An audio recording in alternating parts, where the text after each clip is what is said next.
Welcome, everyone. Thanks for joining us this morning after an exciting banquet last night. So we'll start with Jasmine Leyva. Jasmine Leyva is a filmmaker and actress based in Los Angeles. Earlier this year, Jasmine and Kenny Leyva released their own feature-length, candid film called The Invisible Vegan that chronicles her personal experience with plant-based eating and addresses socio-political concerns within the vegan movement. The film has received a wealth of acclaim, including recognition from US Senator and presidential candidate Cory Booker. Please welcome Jasmine Leyva.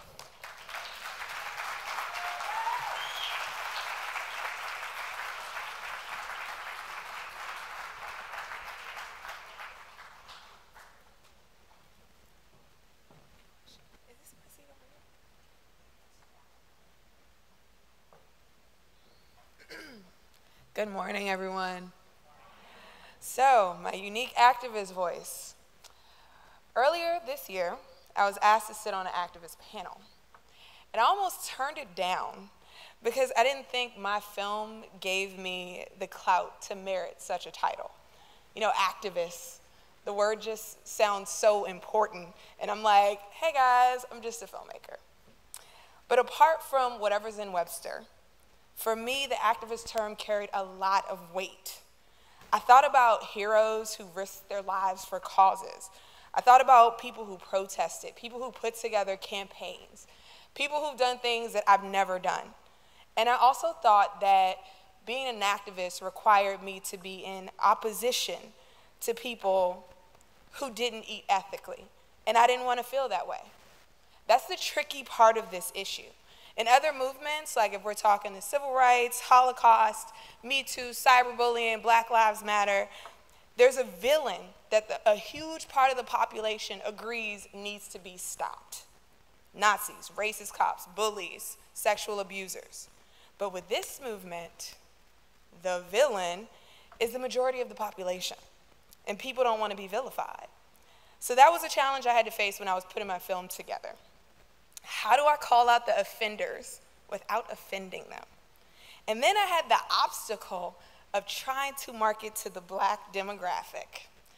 Now, I know some people don't like to bring gender, race, sexual orientation into these conversations, but my advice is kind of just get over it. If you want to, you have to. If you want to market effectively to different types of people, you have to consider the background, culture, and concerns of those people. And I say this not as the whining minority trying to make everything about race. I say that as a media professional. How you market to Black females in their 20s is drastically different than how you market to white men in their 60s. How you market to the affluent section of the population is different than how you market to the poverty-stricken sector. And years ago, while on my journey, I noticed that a lot of the vegan films, books, organizations, as amazing as they were, I even credit them for my film and being an inspiration to my work. But a lot of them were not marketed at my demographic. So I decided to change that. Even though I had cultural familiarity on my side, I still had my work cut out for me because I knew my people. And I knew that the animal rights, just being honest, did not have the best reputation in my community. It's actually triggering for a lot of people. But instead of dismissing their triggers, priorities, and concerns, I catered my film to them and addressed them head on, even structuring my film with their priorities in mind.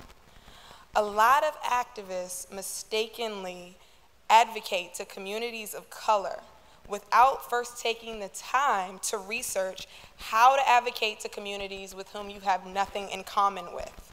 You have to know your audience to reach your audience. And sometimes that involves putting your ego aside and going, hey, am I the best messenger for this particular group? And is my approach the most appropriate for this particular group? So back to me as an activist. I used to hear the question, are you Malcolm or are you Martin? Are you Team Malcolm or Team Martin? And the interesting part of this question is it's phrased as if because these two men had different approaches to liberation, that they were on different sides and in opposition to one another. People often interpret King's nonviolent methods as total disapproval of more militant activism. But Martin expressed that to fight an enemy where you are unmanned and outgunned is just not practical. It's not that Martin disapproved of the act of being aggressive in pursuit of liberation. It's just that he felt that a nonviolent campaign would be the most practical considering the circumstances. It's in that practicality that I feel comfortable claiming my activist voice. The real definition of activist is a person who campaigns to bring about social or political change. I may not have spent my weekends on a picket line, but I've spent years neurotically crafting a film to spread the message presented on those picket lines. I've never yelled at anyone to get them to consider ethical eating practices, but I've treated friends to ethical meals to shift their negative perceptions of nutritious meals. I've never thrown paint on anyone's garment, but I've posted photos promoting ethically made purses on social media to show women comparable alternative options to sweatshop purses made from animals. And I don't make these comparisons to degrade the efforts of people who prefer more radical lanes, but to acknowledge that those methods are not always practical. And if you feel intimidated by those methods, you have other options. Because for me, I know personally, if you go to the hood and start throwing paint on people's fur, that's not gonna end up well. Posting a photo, sometimes that's how simple activism can be. You can craft your own unique activist voice that caters to your talents, your preferred level of intensity, and your time constraints. I use my art as my activist voice. If you like to write, you can start a blog or write a book on the subject. If you love photography, you can use images to illustrate your convictions. If you don't have the time to put together your own campaign, you can share the efforts of others on your platform to advance the cause. And because the population is so radically different, spiritually, emotionally, physically, the more variety we have among activists, the better. And how information is presented, the better our chances are for reaching a more diverse group of people. Since my activism didn't fit the stereotype, initially I reflexively deemed my own contribution to health and compassion as unworthy. But I had forgotten about what initially inspired my choices to go vegan. It wasn't horrific videos, it wasn't a book, it wasn't a film, it wasn't someone yelling at me. It was something as simple as seeing a woman I identified with going against the grain and making a conscious effort to live mindfully. For me, her life and the way she chose to live was a social campaign in itself, and that's a power that we all have. We all can inspire change simply by making a purposeful choice to set an example. And when you make a profound and positive statement with the way you choose to live your life, whether you choose to own it or not, you are an activist. Thank you.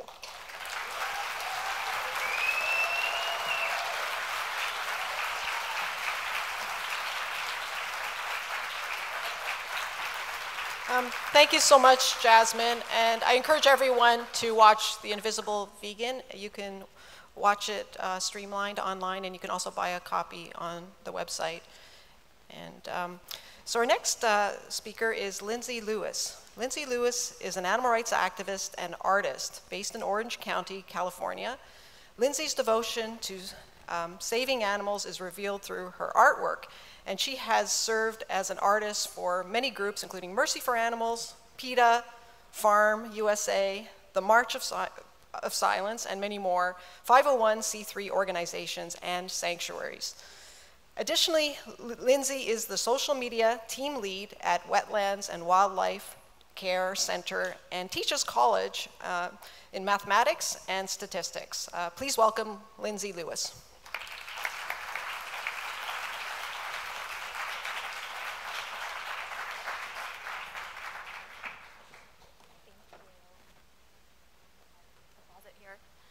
Good morning. Happy last day of the official conference. Hasn't it been like a magical weekend? Yeah. It's been so incredibly special. So it's just like a privilege to come speak with you this morning. And wow, I just so thoroughly enjoyed that inspiration. I am hoping that we can kind of close out this morning and open the day by setting an intention of how are we going to leave this just beautiful weekend really inspired and kind of like with a fire lit under us to be creative in how we claim our activist voice. So what I'm going to do is share a little bit about how I decided, yes, I am an activist, and I had the exact same struggle as Jasmine here, where I didn't feel important or, I don't know, like I didn't have 20,000 followers, and I'm not Moby, so I just thought, okay, I guess I just care about animals, but my friends were doing this important work of factory farm footage and really going in and doing the undercover investigations. And I would kind of flippantly joke and say that my activism was like the frivolous activism.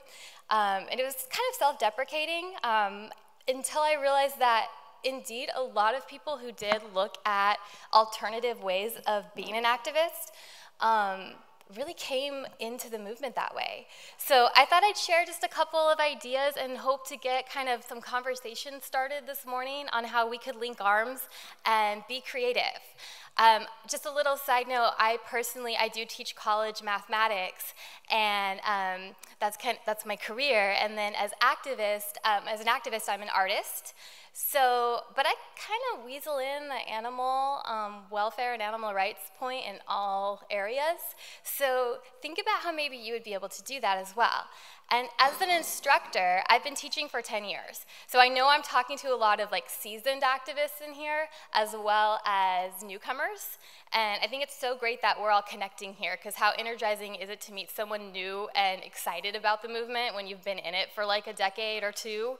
And also I think about, as an instructor, I can't teach the same way I did 10 years ago. If I was that kind of instructor today, I wouldn't have a job. And so I want to be the same in my activism, where I refresh and kind of think of new ways to approach it, maybe like each year. So the conference is a great way to kind of do that. So I'll share my journey a little bit, and you can think about where you live, what you do for a living, what you enjoy in your free time, who your friends are, who you want your friends to be, and how you can incorporate your voice for animals. So some of us have the privilege of living somewhere where we can go to these peaceful protests and make signs and stand. I drag my students to them, so I look like I have people there with me, so I don't have to stand alone, but extra credit. But some of them, yeah, they love extra credit so much. So fun. But some folks don't live where there is that place, or they don't have 200 students a semester to bribe, so you've got to think about you in your own life. So maybe you are somewhere where you can go peacefully picket and make signs and that kind of good stuff. Or maybe you are lucky enough to be somewhere where you can attend a pig vigil, chicken, turkey, cow vigil. If you were in our little art talk yesterday, we had a room full of artists of such diverse areas. It was so inspiring. But bear with me while I speak about a couple of the same things. How many of you have been to a vigil before? Okay. A lot of folks, that's wonderful. Like, seriously, bless you. That is not an easy task. And it's not for everyone. I don't recommend it for everyone. I think you have to really protect your emotional health. But if it is something that's near you and something that you feel would inspire you and inspire those in your life, then I think it's a really life-changing thing to go to. But I acknowledge that that's not something that everyone has access to as well. When I went, for me, it was a really life-changing experience.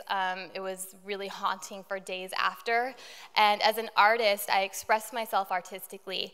And I went home and I started painting the first pig that I was just so honored to have a moment with at that vigil. And so I painted that moment that my wonderful friend John captured in a photograph, I painted it in watercolor. And what I noticed was that the people in my life did not want to look at the photograph. The photograph was too heavy and too, I think they felt judged just looking at the photograph, but looking at the painting, they felt supportive of me, and there's this natural interest in humans that we're drawn to art in all of its forms, and so they were interested in looking at the artwork. And as I shared yesterday, my mom would not look at the photographs or the videos of the pig vigils, and she still isn't comfortable attending one, which I absolutely respect and actually want for her. But she looked at this painting, and she became vegan that day. So, and she was 65. Thank you.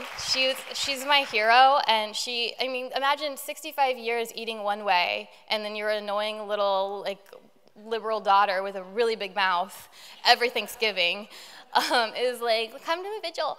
And finally, she's looking at the art, and she's like, okay, I'm not going to eat that anymore, any of it. And now my dad's vegan. And so he's 67. So thank you. I know that we feel that in our families when some of us are going to go home after this conference where we feel so connected and so understood. And I know a lot of us are going home to families that we are not understood and we don't have that commonality. And so just know you're not alone.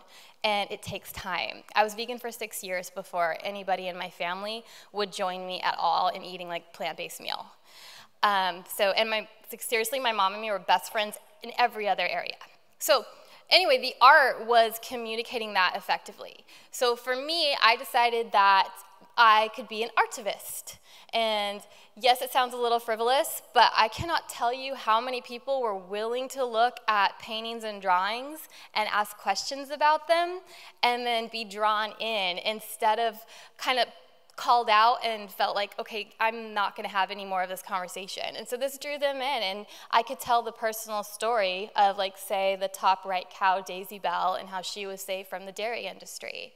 And once I get a feeling when someone's asking me about a piece of artwork that they are done hearing anything, then I'll stop telling that part of the story, and the little bit that they've heard or seen is that little seed that we've planted. So it's just been such an honor to share that. This is a painting of a photograph of Joanne MacArthur. I don't know if you're in here right now. I know you're speaking at 11:15, but you're a hero. And if you guys get a chance, yes. Her amazing life-saving work. And I had seen this at an animal equality gala in its photograph form, and I had posted it, and people just loved it. And so a few months later, it was still in my mind, and I painted it and shared it with my students. And I shared it with them in the painting form first because they were used to seeing my artwork. And then I could kind of ease into the photograph, and then the whole gorgeous photo series, if you haven't seen it, of this, and then tell the story of the lambs. It happened to be spring semester when Easter was coming up. It was just a coincidence. So just sharing a little bit more, but you just think about yourself. Like, you may not be a visual artist, but maybe you create film, maybe you write, maybe there's some way in your career you can kind of weasel it in safely. Keep your jobs, please. But just different mediums as well. This is a digital art piece. I know there's folks from the Save movement here this weekend, and you are heroes, and I'm so honored to be in your presence and draw your work in a way that maybe even my young nieces could see. So my young nieces have stickers of this on their binder. My sister's so mad. A lot of you can go to Target and get chalk. I keep it in my car for chalk-related emergencies, and I like to take it to the streets. Although in my last talk, I was humbled to acknowledge that you do need to be familiar with the laws in your area. So please and thank you, don't get arrested, or do. I did 12 hours on the inside one time. It was fun. So go ahead and get your message out there. I tend to do this like at the park by me, or like at in front of In-N-Out, or like any other fast food chain. But I'm a wild card, and I kind of like, my parents are just happy every day that I stay out of jail just one more day, and I keep the bar nice and low. But you know, you find what's comfortable for you. You can do it in your own driveway. That's fine, and people will walk by. And you don't have to be able to draw the pig part. You just have to write legibly. And that may not be like your jam either, so we have like other options. Jasmine mentioned photography, and I have some wonderful friends who come and donate their time to sanctuaries. In particular, this is a friend coming to a wildlife center that I volunteer with in Orange County, California, and she's photographing our work so that we can use that. Like, you think about the photos you see on all of the tables you visited today or yesterday, or I guess not today yet, but eventually. That had to come from somebody's art, so somebody willing to donate their time. Most of the time, these 501c3s, there's not a lot of money to spend on, you know, the marketing and all that. So if you maybe don't have a ton of money to throw at the animals, and maybe you don't have 20,000 followers, but you have a camera and that eye and you care, and you're willing to give a day to one of these wonderful sanctuaries here, come and offer and say, let me come take some pictures for you, because we sure use these like so much, and they're beautiful. And so she took a bunch of these. Like, so photography-ism is also a thing. So think about what your thing is. So maybe not photography, maybe not chalk art, but do you like to eat? Yes. Me and my parents were talking recently about how we used to think that we were really into food, and I haven't eaten meat in over 20 years, so they were always really good about making at least vegetarian options. But now that we're all vegan, we eat so colorful and beautiful, and like, don't you just love sharing that with people in your life? It is activism when you take a picture of the beautiful food that you made and you share that. Or when you hand somebody a plate of beautiful vegan food you made. You don't have to tell them it's vegan, you don't have to tell them you're vegan, but maybe when they ask you what it is, you can just be like, oh, it's all plants. And maybe you don't cook, and that's okay too. You can go get a pizza. How pretty is that pizza? Virtuous Pie, Portland. Anyone from Portland? Yes, Virtuous Pie. So good. That chaffle there, that's a churro waffle, and that's a thing. Yeah, and it's vegan. Maybe your companion animal wants to join in on the animal rights movement, and you need to nurture that. So you got to really get out there with that. I don't know if you guys follow Yolandi Eats LA, but you get on that account. I'll share it later today in my Instagram feed again too, because she is a doll and goes around to every restaurant in LA and just takes pictures with the food. She's that Chihuahua on the left. And she is such a doll. And all she does is share food. So it's happy activism that calls people in. And just like Jasmine was saying, all of the different forms of activism have their place, and I firmly believe that this collective effort is what's effective. It's usually not one documentary or one photograph that gets through to us if you think about your own journey, but maybe you saw some factory farm footage and it really turned you off, but you remember it. And then you see a cute Chihuahua eating vegan sushi, and you're like, that's an option. And put it all together, and now you're this vegan just who cares about others so very much. But there was a lot more that went into that than that one moment that we all like to tell our story when someone says, when did you go vegan? But if you really think about it, it's a longer story than the tiny anecdote we usually give. So involve your gorgeous companion animals. If there's somewhere near you where you can just go volunteer and be boots on the ground, do it. It is the most rewarding thing I've ever done. Manual labor, I'm an indoor cat. It is like not my thing to be out there on the ranch carrying around hay. But at the end of the day, those of you running sanctuaries, I have such respect for you after spending like a 9-hour day on a ranch, and you spend 24-hour days on your sanctuary. That is hard work. You feel so enriched in your life. And so I'm a teacher, I'm an artist. I don't think there are two less lucrative areas I could have chosen to go into. So, and I eat at Whole Foods, there's nothing left over. But I am so full emotionally from picking up after a raccoon or a newborn foal. So if you can find someone here today that's nearby you, there's so many sanctuaries here, try to connect with them and go volunteer your time, because there is always need on a sanctuary. I was going to say I had another important thing, but now I lost my thought. That, by the way, that little foal there is Tavish, and I'm his guardian at Red Bucket Equine Rescue. His mother was a racehorse, and I know the Horse Racing Wrongs is here today, and thank you so much for your work. But his mother was on a slaughter truck to go retire after horse racing, and he was born the next day. And he is a miracle. He is so confident and happy because he has never known any of that.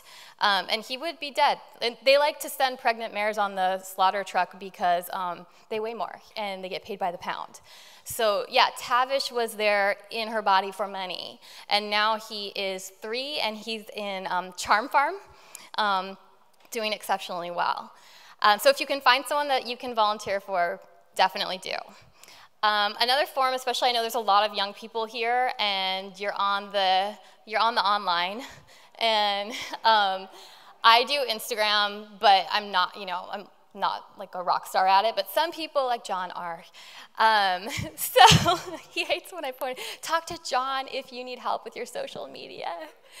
But I know that there was even a workshop, Allie, the other day. Thank you so much for helping with that, of how to make memes. So when I was on campus the other day, I say the other day, but this was last fall, whatever. The biology department has this anatomy skeleton that they like to, in October, just put around the campus to be funny, doing things. And I'm like, okay, well, let's make this work for me. And I take pictures and I meme them, they're like, how can you make this about veganism? Give me 10 minutes. So make a meme and put it, whatever. And if it's funny, it's kind of that lift, like I was saying, obviously factory farm footage and the photos that you're gonna see from that is so important, but if you can pepper in a little something light as well, it is super effective. So yeah, make a meme, whatever, do whatever you need to do. So I want you to really think about your life. And the main thing also for me is I do teach college statistics, and college statistics is this just delicious environment for me to make examples or to find real data on climate change and health issues. There's a lot of things that come up about animal testing. Horse racing comes up in probability. So every exam has a lot of these on it, and it's mentioned every single day, and I'm tenured and they can't fire me. Yeah, it's a good time. All right, so you may not have that job security, but maybe you put up a beautiful piece of art that doesn't have words on it, but it's of a cow from a sanctuary, or one of the photographs out here of a chicken, and then someone comes and asks you about it in your office. I think that's fair. So you can do something like that, or wearing a t-shirt, whatever, something nice and subtle. Or maybe you're at a dinner with your colleagues and you're eating plant-based, and they ask you why you eat that way, and you can say, I just feel better eating this way. I just want to do the least amount of harm possible. And just leave it at that, and if they want to know more, you can share a little bit more. I get to be really outspoken because that's just my nature, and I worked really hard for that tenure being a really good girl for a little while there, and I'm not doing it anymore. But you know what? Every semester I have 10 to 24-ish students come and tell me, and sometimes it's semesters later, I've been eating vegan now for 8 weeks. Can you help me with this? I'm still trying to find a good yogurt. Can you help me with this recipe I've been trying to veganize? It's been a family recipe. Or they'll message me on Instagram and say, I just wanted to find you and tell you I went vegan after that project we did when we watched What the Health in class, which we did. Sorry, not sorry. All right. So that works for me, and I can't wait to hear all day today. I'm actually up in Magnolia, in the upper level. I really am so excited for you to have conversations with each other, and for you to come talk with me as well, because I'd love to hear the ways that we can maybe link arms and kind of weasel this into our everyday life. Lastly, I want to just share If you have a little interest or talent, you'd be surprised at the ways you can use it. So if you haven't yet, while you're here, gotten your animal rights t-shirt, I drew that, and you can just wear that, thanks. It's like a quick little drawing. Also, speaking of sanctuaries, upstairs on the upper level as well is a wonderful sanctuary. I don't know if you're familiar with Iowa Farm Sanctuary. Have you seen the little zebu cow angel with her wheels? They help a lot. Oh my goodness, you got, okay, I'm gonna put them in my story later today too. I'll have cards so you can find it. But yeah, this is life-changing. She's just this little tiny cow, and she's just got so much personality, and they help special needs animals, and they're the most wonderful people, just like everyone at their sanctuary tables. But they're running a new campaign, and they asked for a logo for it. And a very just like simple design that I could do in a day is helping them spread the word of their life-saving work. So just think about little ways you can maybe give an hour and supplement those who are giving 24 hours. Because we all can't do that. It's just not like doable for every single one of us. All right, well, it was just really awesome talking to you guys. Thank you for being here. Enjoy the rest of the day. Bye.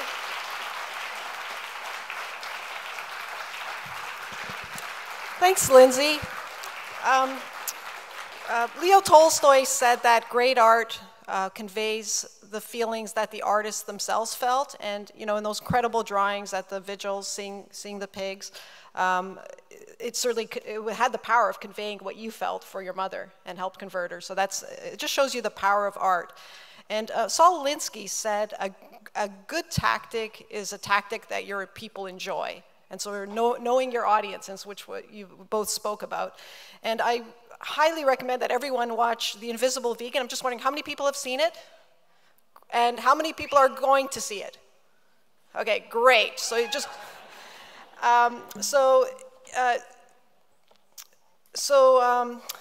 Jasmine said, I don't want to be an invisible vegan. We need more people looking like us pushing this message.